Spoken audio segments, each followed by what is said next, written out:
The ocean remembered things that stars forgot. That was the first thought. Arthur Curry had his consciousness returned to him in a rush of cold. Alien water, not panic, not confusion, but a deep, instinctual recognition that whatever body of water now cradled him was ancient beyond reckoning, older than Earth's oceans, older, perhaps, than anything he had ever touched with his mind. He opened his eyes. The water was a shade of blue-violet he had no name for, bioluminescent threads drifting through it like the slow exhale of something enormous sleeping beneath him. The pressure was immense, deep trench immense, the kind that would have crushed a surface worlder's ribcage into powder, but Arthur barely registered it. His body had been forged for depths like this. His lungs processed the water around him with practiced ease, and the trident of Neptune hummed in his grip with a warmth that felt almost nervous, as though the ancient weapon itself was uncertain of its footing in this place. He remembered the rift, the dying star above Atlantis, a phenomenon his scientists had called impossible, a gravitational collapse with mystical resonance, as if the universe itself had reached into the ocean and grabbed something.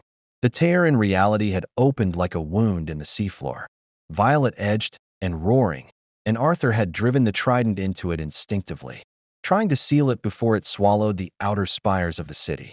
Instead, it had swallowed him. He had fallen through something that was not space and not time, something that hummed with a warmth unlike anything he'd felt. Not magic. Not exactly, but close. Alive in a way that made the hairs on his arms rise even now. And then, water. Alien water. A new ocean, impossibly far from home. Arthur turned in the deep current and reached outward with his mind. On Earth, this was instinct, the network of aquatic consciousness that spread from his thoughts like ripples, touching fish and whale and kraken alike. A chorus of animal awareness he could read like music. Here, the network was there, but it sang in a language with an unfamiliar accent. The creatures moving through these depths were unlike anything cataloged in Atlantean archives. Six-finned things the size of submarines, their thoughts slow and tidal. Shoals of creatures that communicated in pulses, of light rather than the emotional wavelengths he was accustomed to reading. A massive serpentine presence somewhere below him, patient, ancient, aware, that noticed his telepathic probe and did not recoil from it. Instead, it turned its attention toward him with something that felt almost like curiosity. He filed that away, focused on the immediate. The planet's gravity was slightly heavier than Earth's standard. The water's chemical composition was different, richer in certain minerals, the salinity carrying a faintly phosphorescent quality that explained the bioluminescence. Drifting around him, two moons hung visible through the surface far above, their light filtering down in long silver columns. The star this planet orbited burned with a pale amber warmth. Not Earth's sun, not anything close. Okay, Arthur thought. Different galaxy. Probably. Handle it. He had faced Atlantean gods. He had stood against the Ocean Master, against Black Manta, against things that predated human civilization. Wherever this was, he was still king of Atlantis. Still the son of a lighthouse keeper and an ancient queen. Still the man who had united two worlds. He began to swim downward. The trident guided him, or perhaps something beneath guided the trident. The warmth in its shaft pulsed in a rhythmic pattern, pulling him toward a specific pressure gradient far below.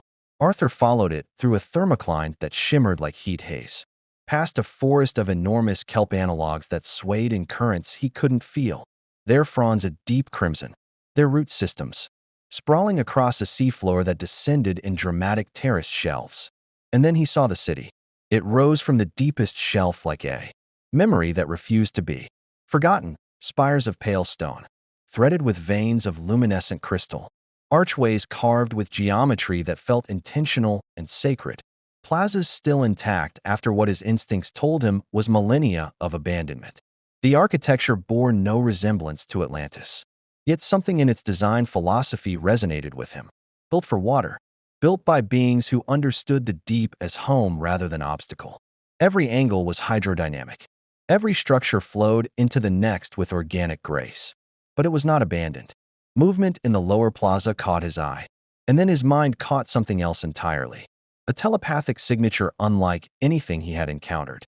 Not animal, not human, somewhere between the two, and saturated with that warm, humming energy that had filled the rift when he fell through it.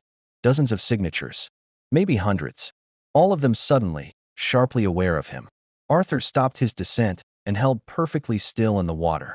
The trident raised not in threat, but in visibility. "I see you," the gesture said. "I'm not hiding." The first one emerged from behind a crystal-veined archway slowly. Deliberately, a being roughly humanoid in silhouette, but built for the deep in ways that went beyond Atlantean physiology. Four-limbed, with a secondary pair of slender limbs folded against its torso. Its skin a shifting mosaic of silver and deep blue that changed in real time like a cuttlefish. Its eyes were large and pale, adapted to abyssal darkness, and they regarded Arthur with an intelligence that was immediately, unmistakably profound. It reached toward him, not physically, but with that warm, humming energy. The trident blazed.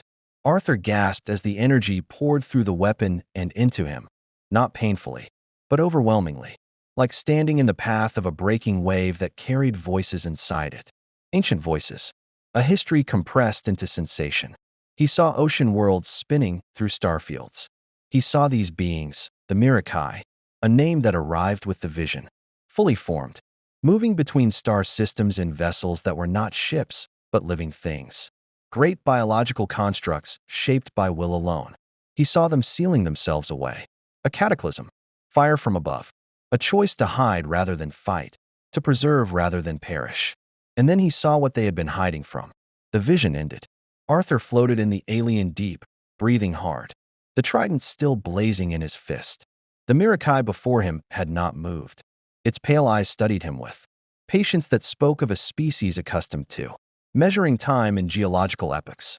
Arthur Curry, king of Atlantis, monarch of the seven seas of a world impossibly far away, lowered the trident slowly, spread his free hand open. The universal gesture of peace, which he had always believed transcended language. The Mirakai tilted its head. The bioluminescent mosaic of its skin shifted, silver bleeding into gold. And it answered, "If you want to see more characters, enter the Star Wars galaxy. Hit that subscribe button and drop the name of a character you'd want to see in the comments below. May the Force be with you." The anomaly had no business existing. That was the conclusion. Lieutenant Vera Syndulla, no relation to the famous general, a fact she had spent her entire New Republic naval career clarifying, reached. After 3 hours of staring at the sensor readouts aboard the Meridian, a mid-range scout frigate assigned to the Unknown Regions Cartography Initiative. The initiative was one of Mon Mothma's quieter post-ender projects, a systematic effort to map the vast, treacherous darkness beyond the galaxy's edge where the Empire had conducted its most secret operations and where, according to certain intelligence reports that crossed very few desks, something was still growing in the shadows. Vera's assignment had been routine.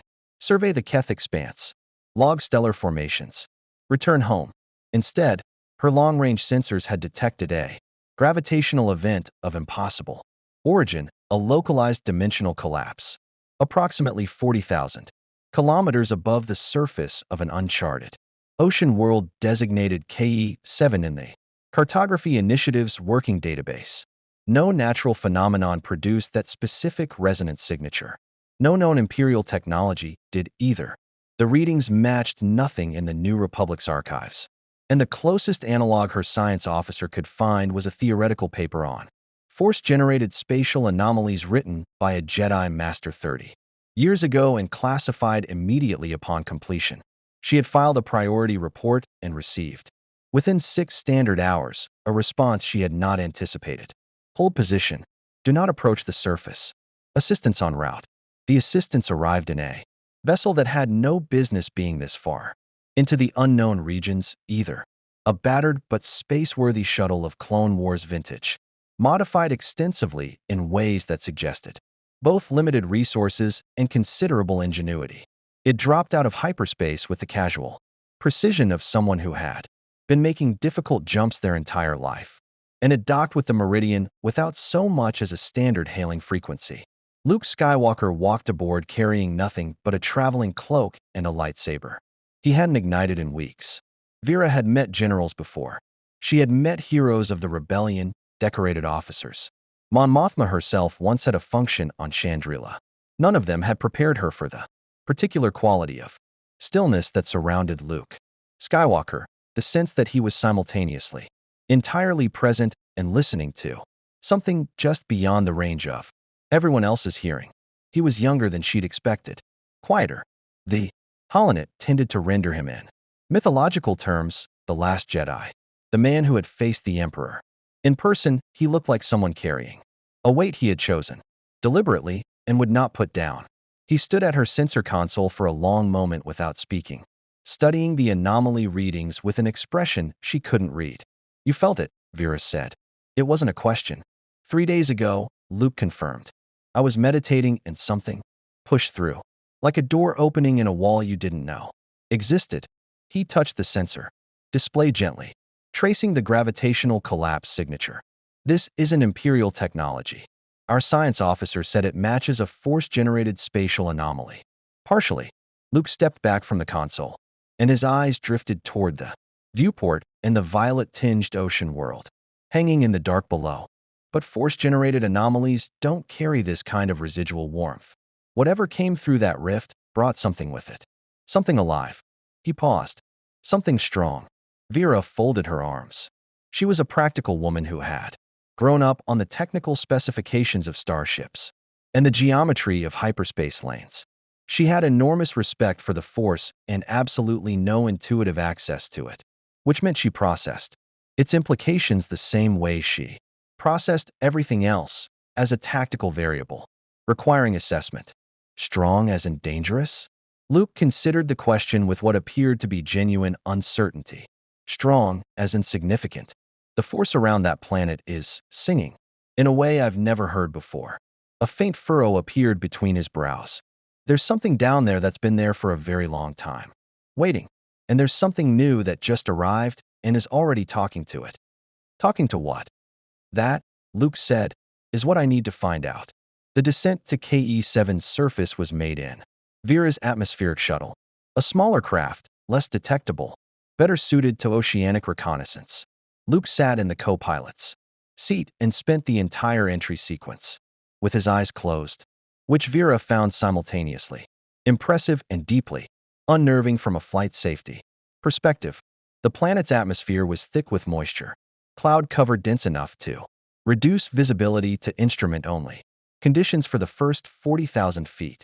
When they broke through, the ocean stretched to every horizon, vast and violet blue.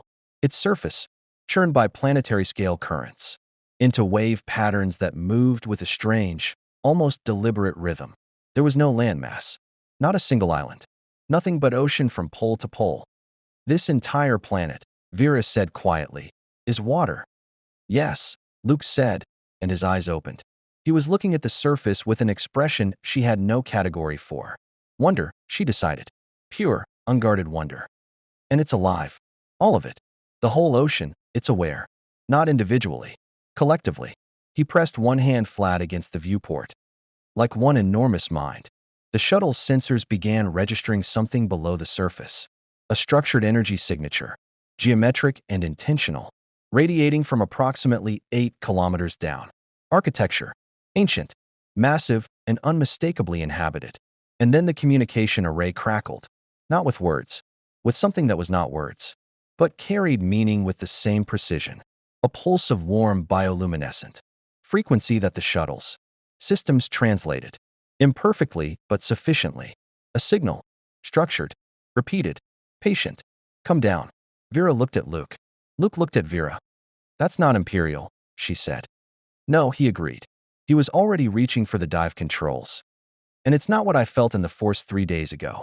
That signal belongs to something that's been here much longer. He paused, and a rare, quiet smile crossed his face. But whoever came through that rift 3 days ago, I think they're the one who taught the locals how to transmit it. The shuttle broke the surface and descended into alien water, its running lights cutting pale columns through a darkness that had kept its secrets for 10,000 years.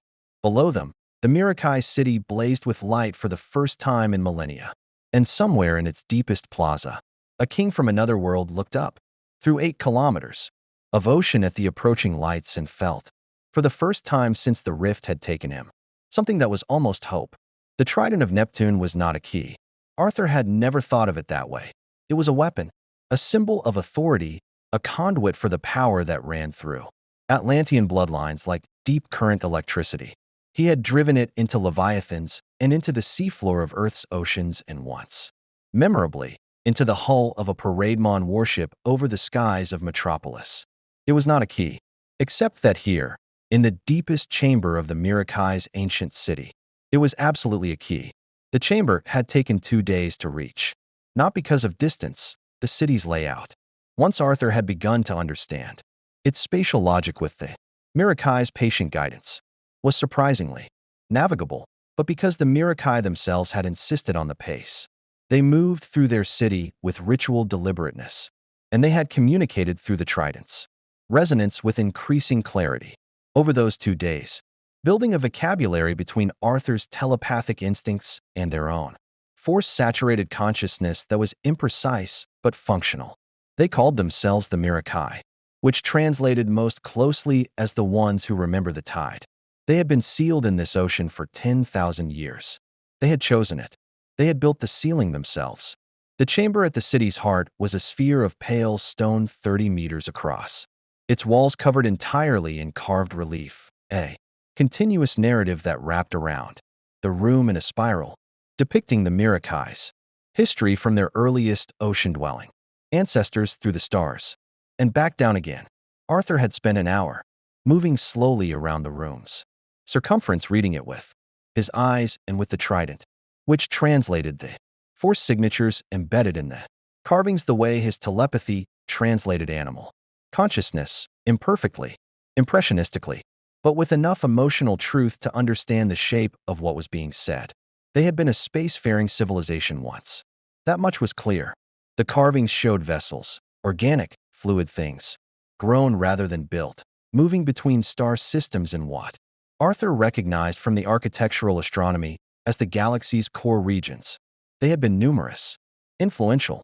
The carvings suggested they had been present during some ancient conflict whose specifics blurred in the force impression, but whose scale was unmistakable. Entire star systems consumed, something dark and vast sweeping through inhabited space like a tide that drowned everything it touched. The Mirakai had not fought. They had hidden, not from cowardice. Arthur had spent enough time in their collective consciousness to know that much with certainty. From strategy, they had possessed something the darkness wanted, and they had chosen to deny it that thing rather than risk its capture in open battle. They had brought their entire civilization to this ocean world, sealed the approaches with force constructs that rendered the planet effectively invisible to conventional sensors, and waited for the darkness to pass, for something worthy to find them. The something worthy, apparently, was Arthur Curry. He stood now at the chamber's center, where a plinth of the same pale crystal-veined stone rose from the floor to approximately chest height. Set into its surface was a depression in a shape he recognized with a start. The rough silhouette of the trident's base, as though someone had pressed the weapon into wet stone 10,000 years ago and left the impression for him specifically. Around the depression, Mirakai script spiraled outward in diminishing rings, the force signature of the carvings burning with an intensity that made the trident vibrate in his grip. The elder Mirakai, the one who had first emerged to meet him, who Arthur had privately begun thinking of as the archivist, floated at the chamber's edge with 7 others, all of them still, all of them watching. Arthur looked at the plinth, looked at the trident.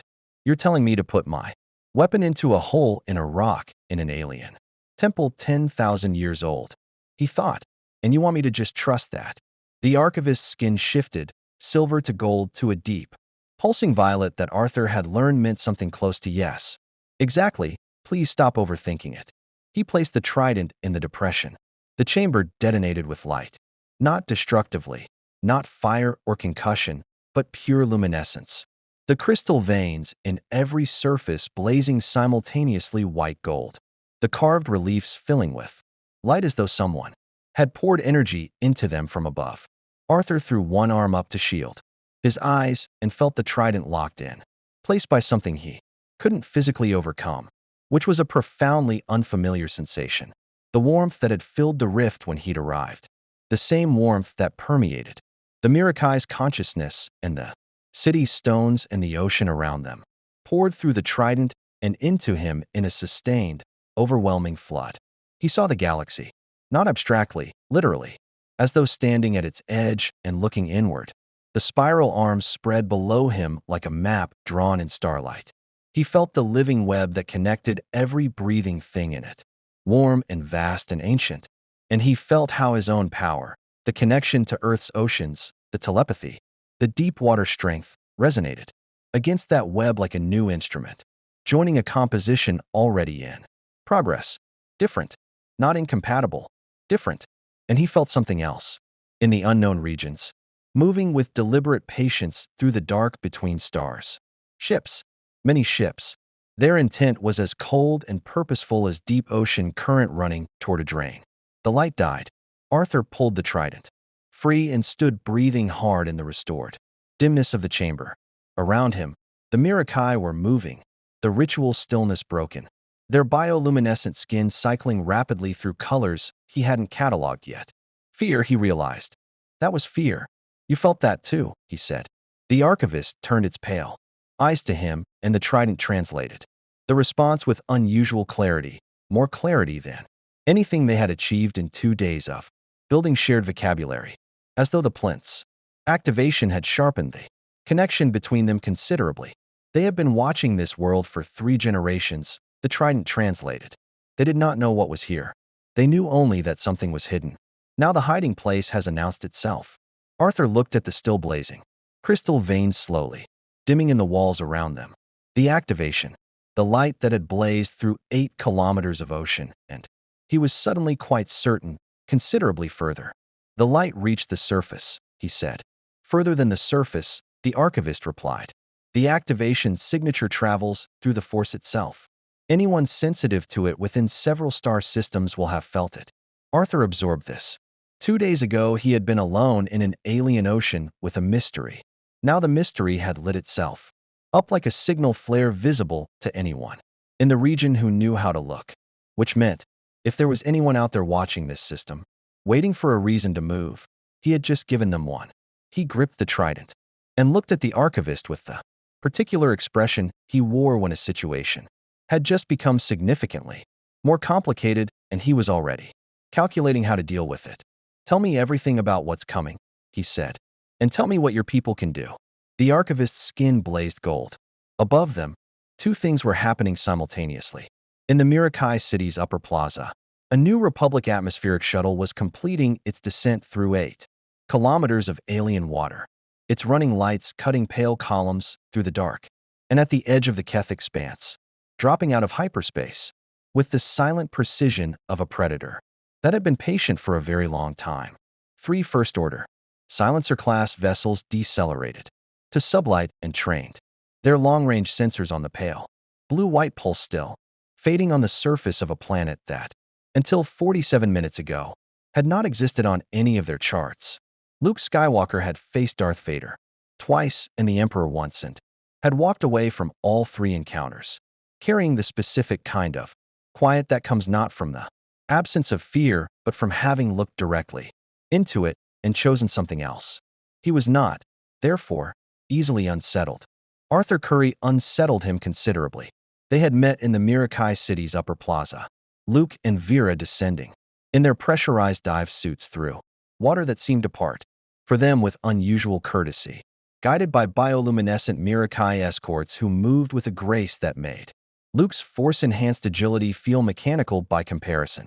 Arthur had been waiting for them at the plaza's edge, trident planted against the pale stone like a scepter, arms folded, studying them with the patient assessment of someone who had spent a great deal of his life determining whether approaching strangers were going to be a problem. Luke had reached out in the force before either of them spoke a word. What he found was not what he expected. He had been prepared for confusion, for the disorientation of a being ripped from their native reality and deposited in an alien galaxy. He found instead something that felt like bedrock, deep, settled, immovable, not untouched by the force, but not of it either. Something adjacent, something that resonated with the living energy of the galaxy, the way a tuning fork resonates with a matching frequency, not the same instrument, but producing harmony. He had also found, underneath the bedrock, a very controlled urgency. You felt the pulse, Arthur said. Not a greeting. An assessment. 3-star systems away, Luke confirmed. Whatever that chamber activated. It didn't whisper. He studied the city spreading behind. Arthur, the crystal veins still faintly luminescent. The Mirakai moving through. Their plazas with a purposefulness that had replaced their earlier ritual stillness. How long have they been here? 10,000 years, Arthur said. Give or take. He uncrossed his arms and turned to look at the archivist, who had followed him to the plaza and now regarded Luke with the same profound, patient intelligence it had directed at Arthur 2 days prior. They've been watching something in the region for 3 generations. Ships. Cold. Patient. Organized. He looked back at Luke with an expression that communicated clearly that he had already done the tactical math. I'm going to assume that means something specific to you. It meant something specific to Vera, too. She had pulled her datapad from her suit's utility pouch and was already cross-referencing the shuttle's sensor logs with the New Republic, cartography initiatives, first order, movement reports, the ones flagged at the highest classification level, the ones that crossed very few desks, and that she had access to only because her assignment to the unknown regions initiative carried clearances above her nominal rank. Her face, visible through her helmet's faceplate, had gone carefully neutral in the way of someone processing bad news professionally. 3 silencer-class vessels, she said, dropped out of hyperspace at the system's edge approximately 40 minutes after the pulse. They're running silent, but they're not running dark. Long-range sensors are picking up active scanning. She looked up from the datapad. They know something's here.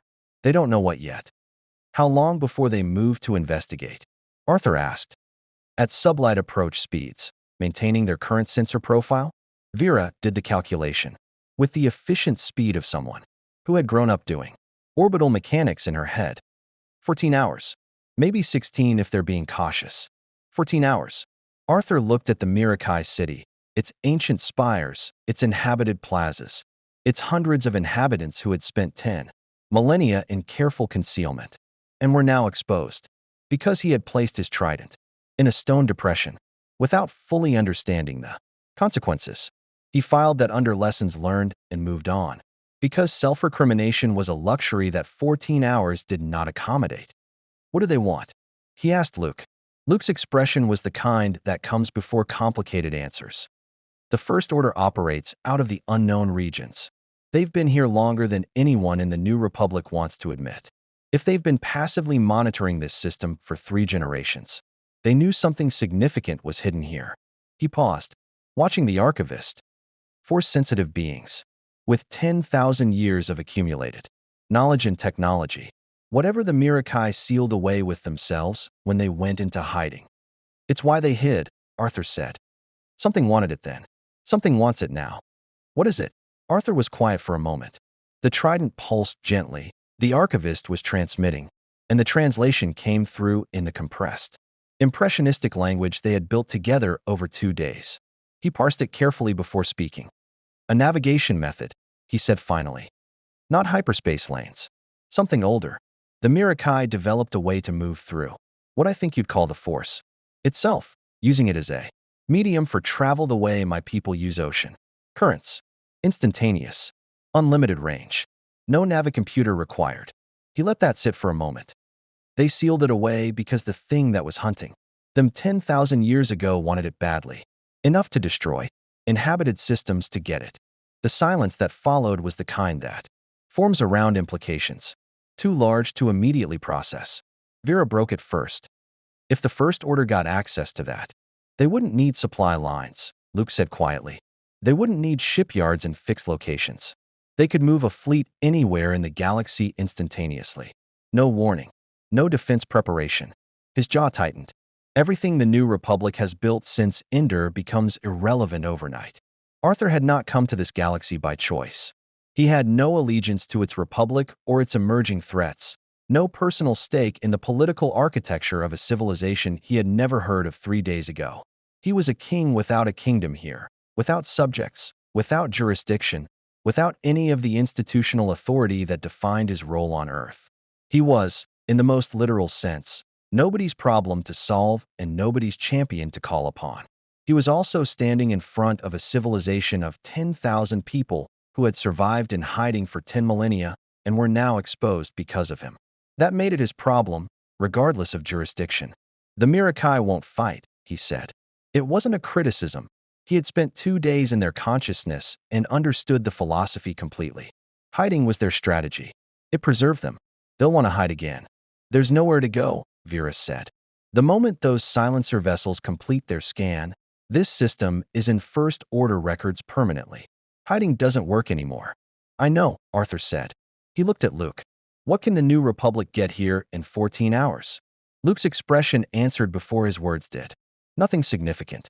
We're deep in the unknown regions. The nearest New Republic military installation is 3 hyperspace jumps away. He paused. Vera's frigate. My shuttle. That's what we have. And me, Arthur said. Luke studied him with the same careful, non-invasive assessment he'd used in the Force earlier. You're not from this galaxy. You don't have to be part of this. No, Arthur agreed. But I activated that chamber. I lit up this city like a festival beacon and brought those ships here. He planted the trident against the stone with a finality that rang through the water around them. So I'm going to be the one who deals with what comes next. He glanced at Vera. Your frigate, what's its weapons configuration? Vera blinked. Then, recognizing the shift from deliberation to operational planning, she straightened. 2 turbolaser batteries, 6 laser cannons, proton torpedo tubes, fore and aft. Crew of 42. And the Mirakai's force navigation method.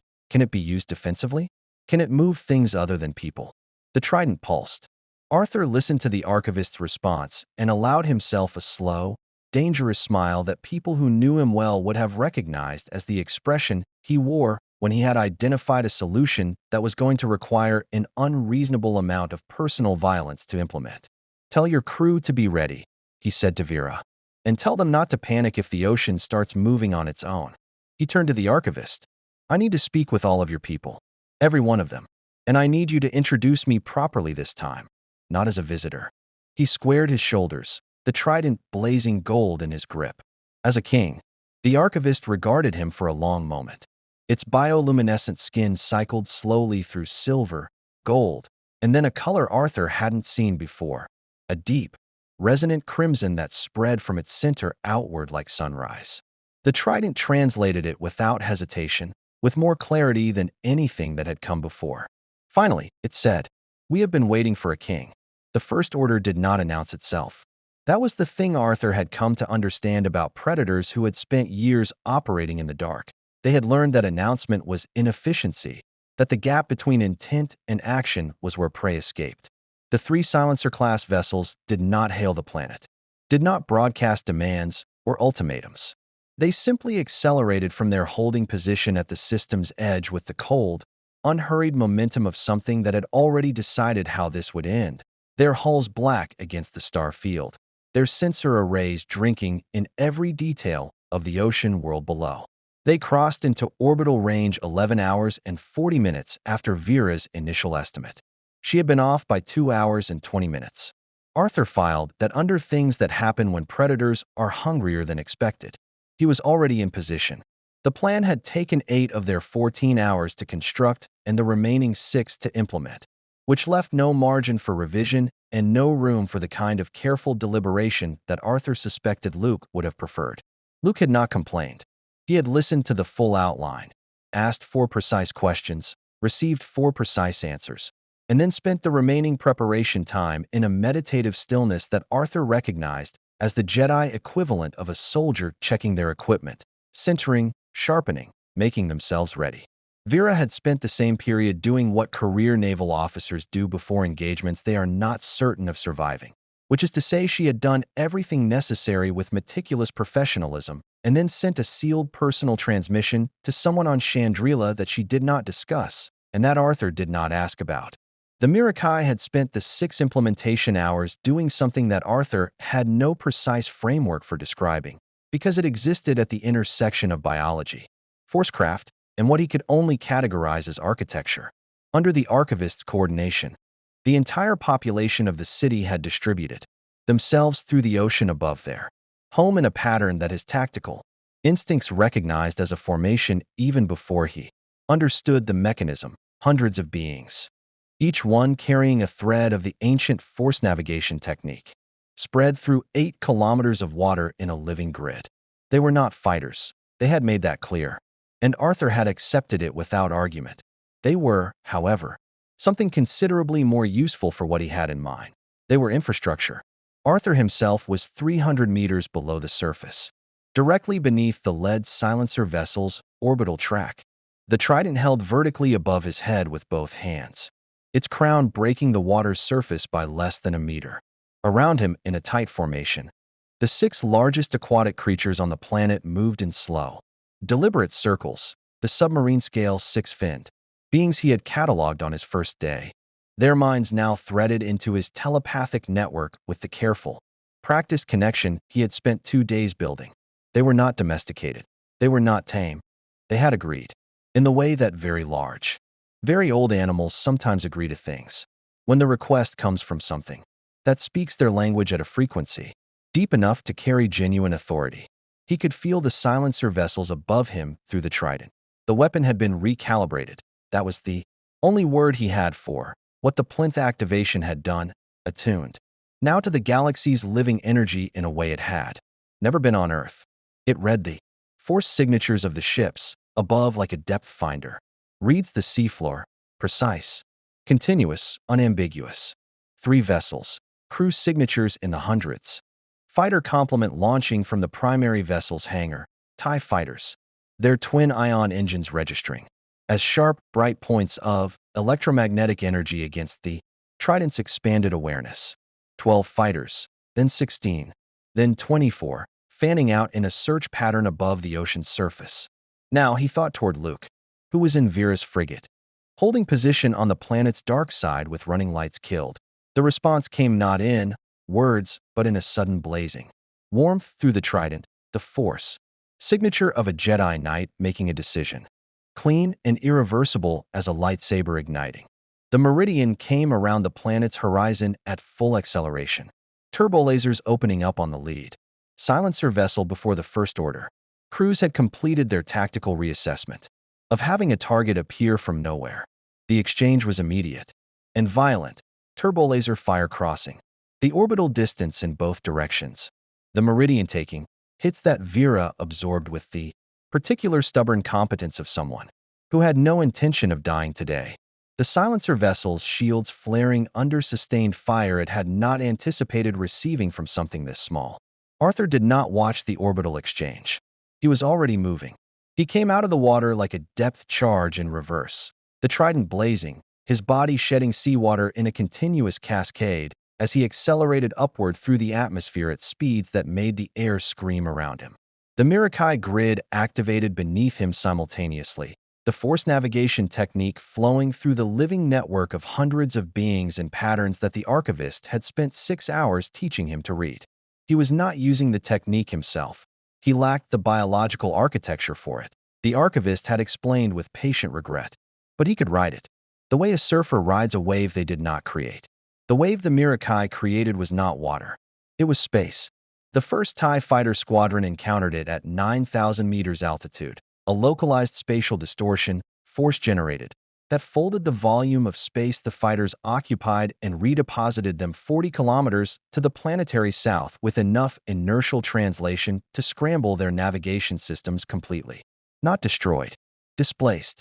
The Mirakai had been specific about that, and Arthur had agreed with a readiness that surprised him slightly, because his instinct in a fight was rarely so restrained. But these were not his enemies in any personal sense. They were soldiers following orders in a war he had arrived in the middle of. Displacement was sufficient.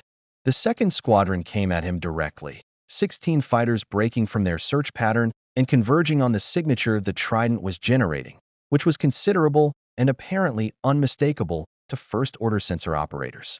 Arthur met them not by evading, but by accelerating upward through their formation, the Trident describing arcs that generated directed concussive force in focused bursts. Not the indiscriminate power he could deploy at full expression, but precise, surgical, each burst calibrated to disable rather than destroy. He had been doing this long enough to know the difference between a fight and a war. This was still a fight. He intended to keep it that way. The third silencer vessel broke from formation. That was the variable he had anticipated and planned for, and still felt the cold tactical weight of when it happened, because a vessel breaking from formation in a first-order engagement meant one of two things: retreat or flanking. He tracked it through the Trident and felt his jaw tighten when its heading resolved. Not retreat, not flanking, direct descent vector. The surface, the city. They know, he realized. They knew before they dropped out of hyperspace.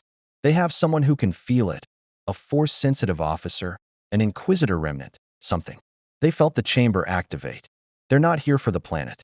They're here for the navigation technique. And they're willing to go through 8 kilometers of ocean to get it. He had 3 seconds to make a decision. The orbital engagement needed him. The Meridian was taking sustained fire, and Vera's voice was cutting across the comm channel. He'd been given with the controlled precision of someone managing a crisis, with 2 hands and needing a third. Luke's force signature in the Trident's awareness was burning, bright and focused. His shuttle in the engagement now, the blue blade of his lightsaber apparently relevant in ways Arthur hadn't fully mapped. But Luke was one man, and the odds above the atmosphere were not comfortable. Below him, 8 kilometers down, the Mirakai grid held formation. The Archivist was there. The city was there. 10,000 years of preserved civilization. And the single most strategically significant piece of knowledge in this galaxy, sitting in the deep water of an exposed planet with one Silencer-class vessel descending directly toward it. Arthur made the decision in the way he made most decisions that mattered. Not by calculation, but by identity. He knew who he was. He knew what a king was for. He folded his body into a dive and went back into the ocean like a comet returning home. The descent through 8 kilometers of water took him 47 seconds at full acceleration, faster than the silencer vessels. Atmospheric entry, faster than anything that should move through liquid. The Trident parting the water ahead of him in a continuous bow wave. He hit the city's upper plaza with a controlled impact that cracked the pale stone beneath his feet and came up already moving, already reaching with his telepathy, threading his consciousness through the Mirakai grid with a depth of connection he hadn't attempted yet. The Archivist met him in the grid, its consciousness vast and ancient and absolutely unafraid. The vessel descends, it communicated. I know, Arthur said. I need everything. The full technique. Not to use, to redirect. He planted the Trident. Can you put that ship somewhere else? The grid flickered. The Archivist consulted, not hesitating, but conferring. A rapid cascade of communication through the Mirakai network that resolved. In under 4 seconds. We can move it, the Archivist confirmed. But the energy required will exhaust the grid. We will not be able to use the technique again for some time. Once is enough, Arthur said. The silencer vessel breached the ocean's surface 1,100 meters above the city, a massive, angular shape darkening the water above them, its hull lights blazing, its own sensor arrays pouring active scanning energy downward in focused beams. Arthur could feel its crew, through the Trident, their intent, as cold and purposeful as he'd felt it from the system's edge. They had found what they came for. The Mirakai grid blazed. All of them, simultaneously, channeling 10,000 years of accumulated force navigation technique through the living network of their civilization with the full, unreserved commitment of people who understood that this moment was what the 10 millennia of waiting had been building toward. The spatial distortion that formed around the silencer vessel was not the surgical displacement Arthur had used on the TIE fighters. It was categorical. The vessel folded out of the ocean the way a thought folds out of consciousness, completely, instantaneously, without negotiation, and redeposited itself in deep space at the system's absolute edge, 40 light minutes from the planet, tumbling on all axes with every system offline. The ocean above the city was empty.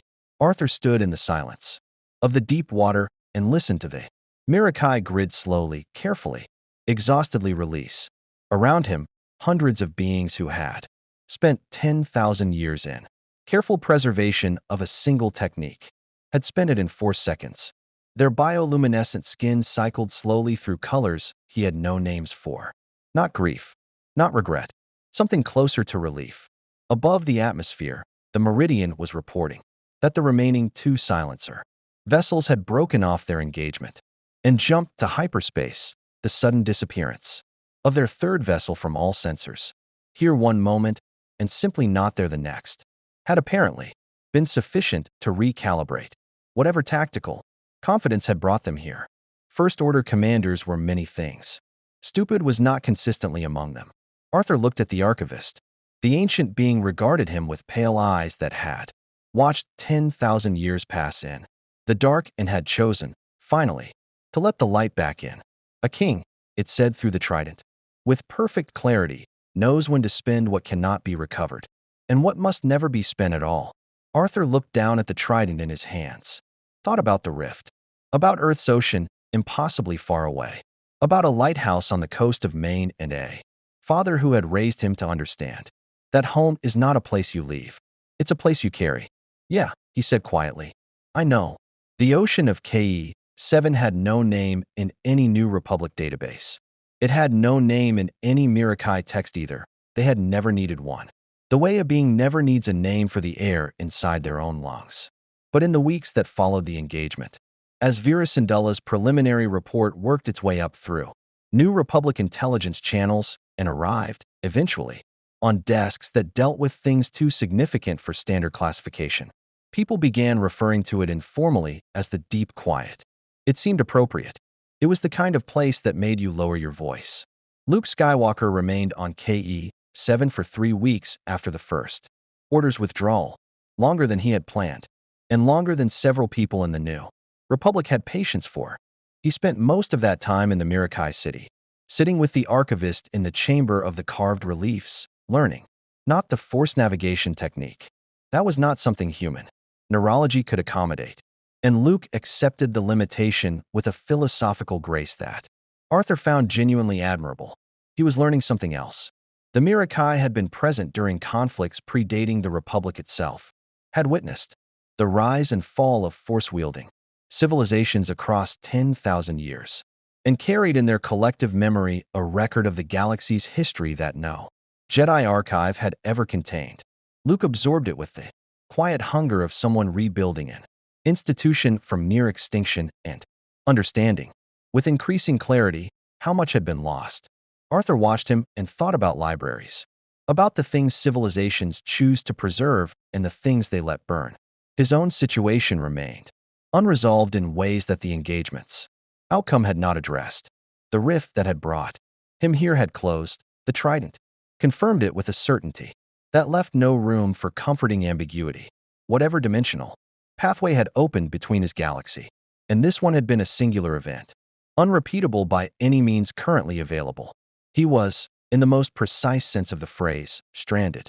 A king without an ocean, a man without a world. He did not waste time on despair. It was not, fundamentally, in his architecture. What he did instead was swim, every day for hours, through the violet-blue waters of KE-7's global ocean, extending his telepathic reach further each time, learning the consciousness of this alien sea the way he had learned Earth's oceans as a child, incrementally, respectfully, with the understanding that belonging to a place is not something you claim, but something you earn. The creatures of this ocean were beginning to respond to him with the ease of long familiarity. The great six-finned beings that had held formation with him during the engagement now approached him without summoning, swimming alongside him in the slow, companionable way of animals that have decided something is trustworthy. The Mirakai watched this and said nothing. Their silence had a quality he was learning to read as approval. On the 19th day, the archivist found him in the upper plaza at what passed for dawn on a world without land, a shift in the bioluminescent patterns of the deep water as the planet's ocean regulated its own light cycles with the self-sufficiency of something that had never needed a sun to tell it when to wake. Arthur was sitting on the pale stone with the trident across his knees, watching the light shift, and the archivist settled beside him with the unhurried grace of its people and communicated through the now familiar warmth of the trident's translation.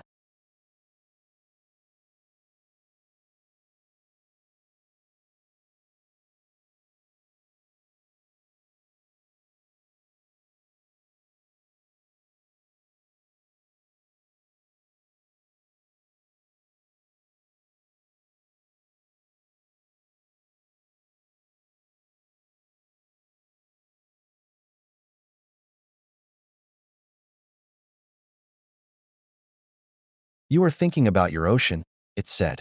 Always, Arthur said. You get used to it. The thinking about it. You don't get over it, but you get used to it. The technique cannot be used to return you, the archivist said. We told you this. I know. But the rift that brought you here was not random, it continued. And something in the quality of the communication shifted, a deeper register. More considered. The way the archivist spoke. When it was saying. Something it had deliberated. Over for some time. We felt it open. We have been feeling disturbances in the boundary between this galaxy and others for some years now. The force is restless. The boundaries between what is and what exists beyond are thinner than they have been since the age before the Republic. Arthur looked at the trident. You're telling me I'm not the first thing to come through. We are telling you, the archivist said carefully, that you may not be the last. And that the technique, though it cannot cross the boundary between galaxies, can detect when that boundary weakens, when another rift forms. A pause, laden with 10,000 years of patience. We owe you a debt that our philosophy does not allow us to leave unpaid. We will watch the boundary. When it weakens again, we will find you. Arthur was quiet for a long time. The ocean shifted around them, bioluminescent and ancient and slowly, incrementally, becoming something he could navigate by instinct rather than effort. And until then, he asked. The archivist's skin cycled through its full spectrum, silver, gold, crimson, and then something new, a color he had not seen before, warm and deep and without a name in any language he spoke. Until then, it said, this ocean has no king. Luke departed on the 21st day, carrying Mirakai histories in a holocron the archivist had constructed specifically for him, a gesture of trust that Luke received with the solemnity it deserved. Before boarding his shuttle, he stood with Arthur on the ocean's surface, both of them treading water in the amber light of the alien sun, and said the thing that had clearly been taking shape in him since their first conversation in the city's upper plaza. I don't know how to get you home, he said. I want to be honest about that. I know, Arthur said. But the New Republic will know about this place now. About the Mirakai. I'll do everything I can to make sure that knowledge is handled carefully, that this system is protected. Arthur nodded. He believed him. He had spent 3 weeks reading the Force signature of Luke Skywalker through the Trident's expanded awareness. And whatever else this galaxy contained, this particular man was exactly what he appeared to be. Take care of your rebellion, Arthur said. Whatever's growing out here in the dark, it's not finished. Luke looked at him with the expression of someone carrying that knowledge in their bones already. No, he said. It's not. He paused. What will you do? Arthur looked out at the global ocean of KE7, violet blue and bioluminescent and ancient and increasingly his, a world that had been waiting 10,000 years for someone to show up and be responsible for it. A civilization of beings who had survived by preserving what mattered and spending it only when the cost was worth the outcome. He knew something about that. What I always do, he said. Rule. Luke Skywalker's shuttle broke the surface and climbed through the amber sky and disappeared into the star field above, carrying old knowledge toward a galaxy that would need it. Below the waves, the Mirakai city blazed with light, not the exhausted post-crisis illumination of the engagement's aftermath, but something sustained and deliberate.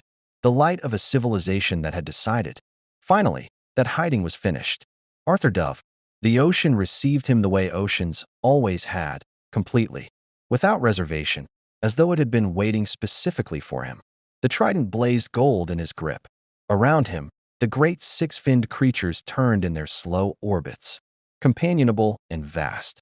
Somewhere in the deep water below, the archivist was already watching the galaxy's boundaries for the first thinning, the first whisper of a rift opening between what is and what lies beyond. He had been a king without an ocean.